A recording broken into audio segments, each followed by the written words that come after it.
You know, it's funny how your life can be measured in houses. Most people have a childhood home. Maybe a starter apartment. The house where they raise their own kids. For me, it's different. My life is cleanly split into two distinct parts. Everything that came before the farmhouse. And everything that came after. Before the farmhouse, the world was a relatively simple place. It had rules. It made sense. After the farmhouse, after the farmhouse, I learned that the world we think we know is just a thin, fragile veneer stretched over something much, much older and infinitely more terrifying. And that sometimes, the locks on your doors aren't meant to keep things out. They're meant to keep things in. This all started in the winter of 1970. I was the oldest of 5 girls. My name is Andrea. My father, Roger, was a truck driver, a good man who worked himself to the bone for his family. My mother, Carolyn, was the absolute heart of our home. She was this vibrant, loving woman who could make a palace out of a cardboard box. We were a close family, a bit chaotic with 5 daughters running around. But we were happy. We were living in a small home in Cumberland, Rhode Island, and with the family growing, we were bursting at the seams. So, my parents started looking for a new place. A forever home. A place with land where we girls could run and scream and play without bothering any neighbors.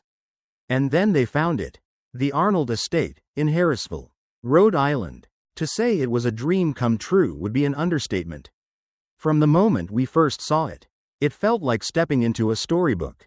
It wasn't just a house, it was a genuine 18th century colonial farmhouse, set on 200 acres of pristine New England countryside. It was this massive, gray, saltbox-style building with a huge central chimney, weathered by centuries of wind and snow. The property had stone walls crisscrossing through fields and forests, a gentle brook, and a massive barn that was bigger than the house we were leaving. I remember standing there on that first visit, the crisp winter air biting at my cheeks, just staring up at it. It looked important. It had a presence. It felt like it had been waiting for us.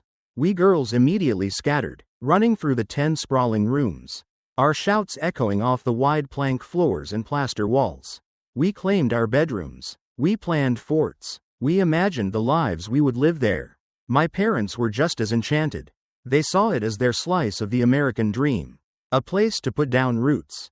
A legacy. Looking back, there was one tiny, discordant note on that perfect day.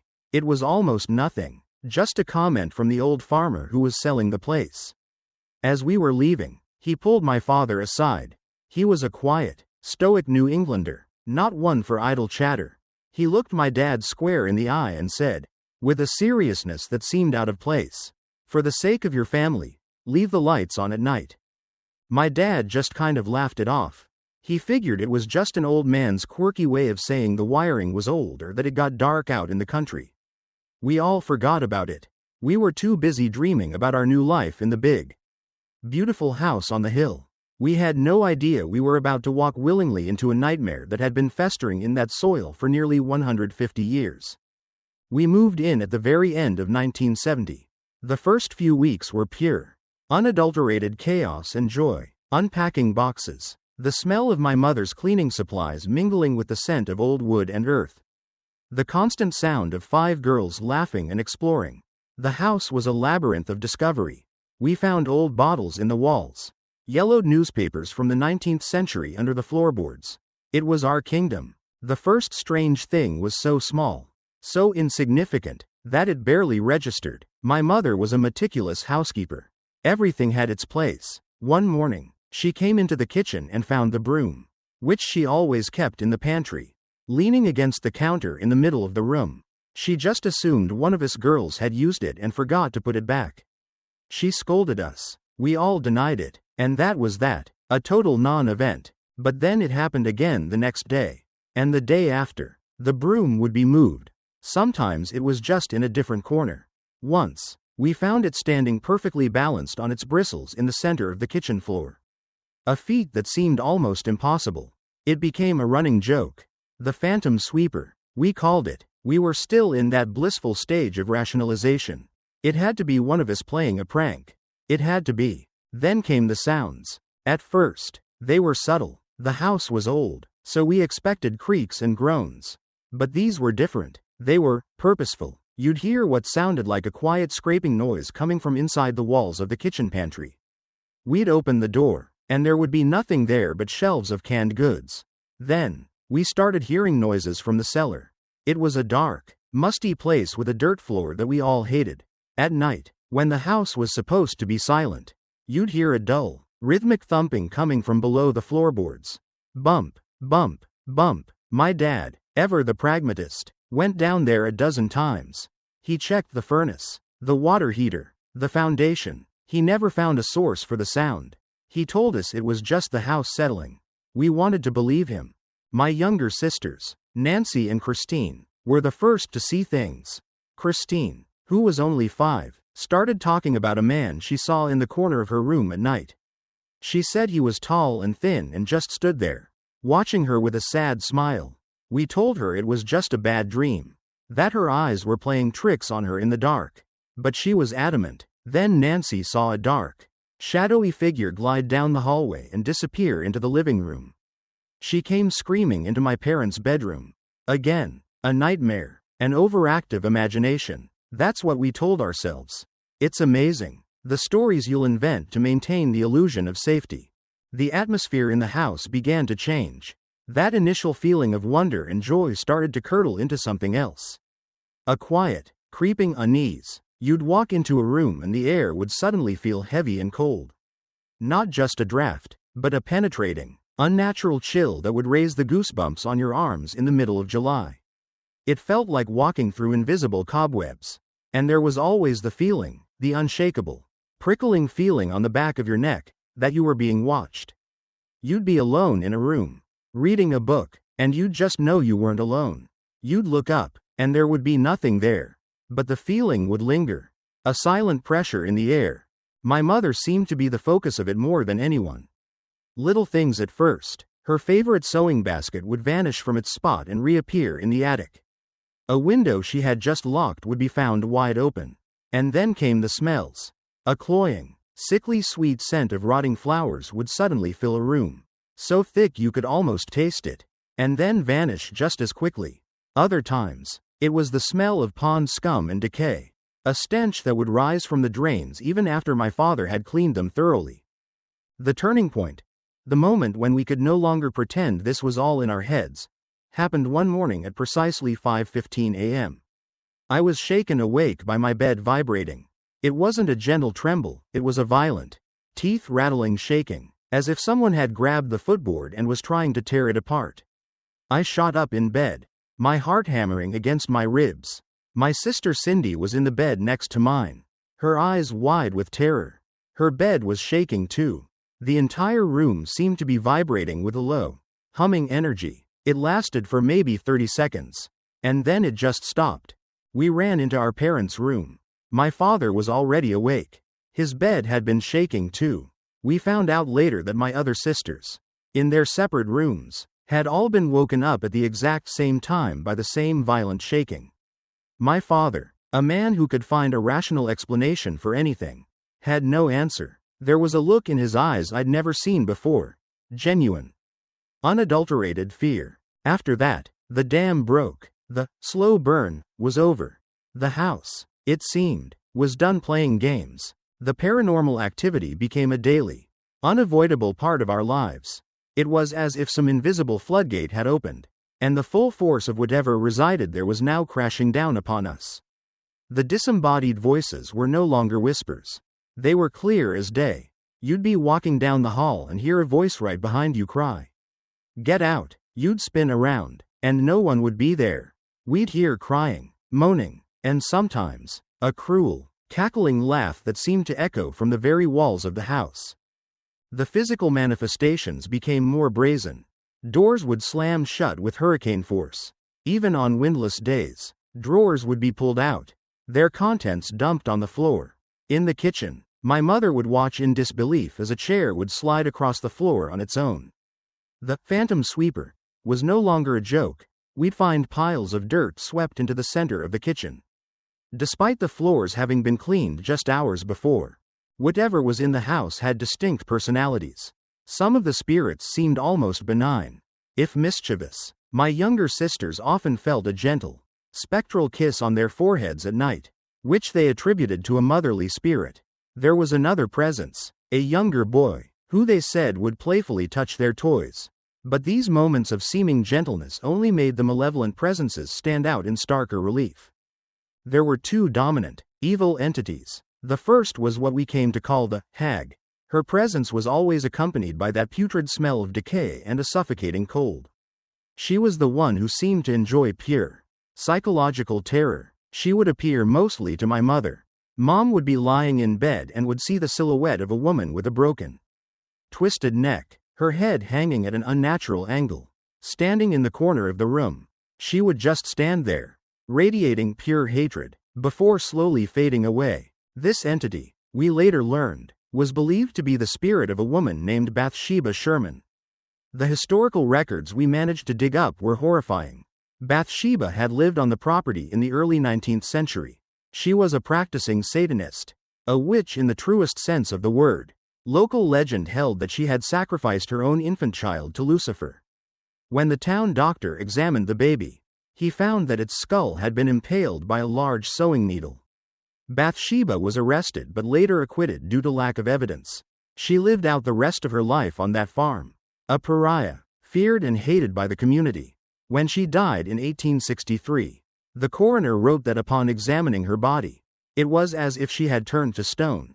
The legend said she had cursed the land, vowing to haunt anyone who tried to live there, especially the mistresses of the house. She saw my mother, Carolyn, as a rival for control of the home, and Bathsheba began to attack her. It started with pinches and slaps from an unseen hand. My mother would suddenly cry out in pain and a red welt would appear on her skin. Then came the physical torment. One afternoon, she was resting on the sofa when she suddenly screamed. A searing, piercing pain shot through her calf. When my father rushed to her side, they saw blood seeping through her slacks.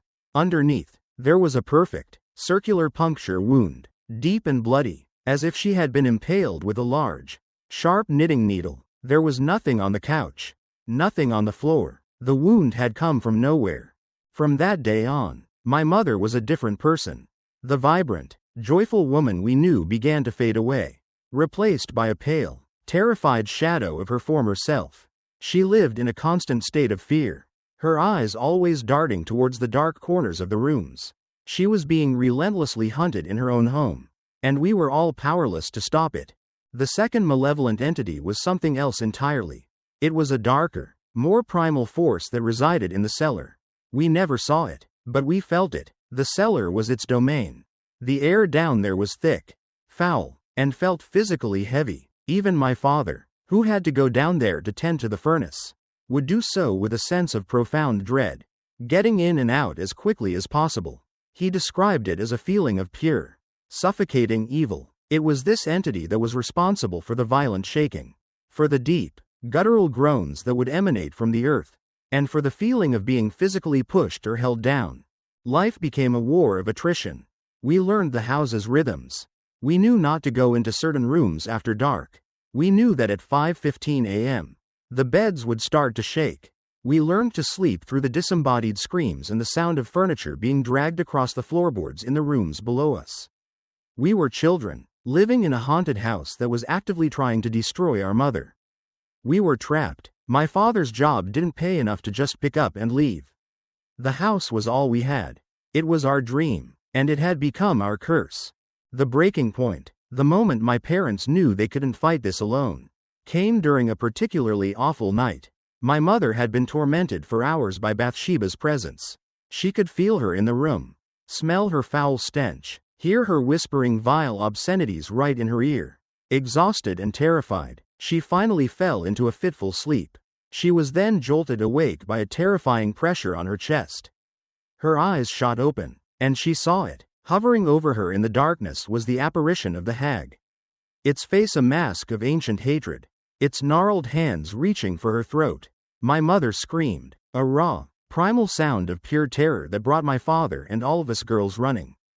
The next day, my mother made a call. It was a call born of sheer desperation, to a couple whose names she had seen in the newspaper. They were paranormal investigators. A field that was barely understood at the time. Their names were Ed and Lorraine Warren. When the Warrens arrived, it was like a scene out of a movie. Ed was this stocky, no-nonsense man, a self-taught demonologist. He carried himself with an air of authority, his eyes constantly scanning, analyzing. Lorraine was something else entirely. She was quiet, gentle, but as soon as she stepped out of the car, her entire demeanor changed. She physically recoiled as if she'd walked into a wall. She stopped at the edge of the driveway, her face pale. She looked at my mother and said, in a low, urgent voice, "I can feel it from here. There is a malignant presence in this house. Its name is Bathsheba." Just hearing her say the name sent a shockwave through us. We had never told anyone that name. Lorraine walked into the house, and it was like watching a psychic medium on high alert. She would stop in certain spots, her hand going to her head. "There was a suicide in this room," she'd say, pointing to a storage area. "A man hanged himself in the barn." She was seeing the history of the house, the layers of tragedy and death that had soaked into its very timbers.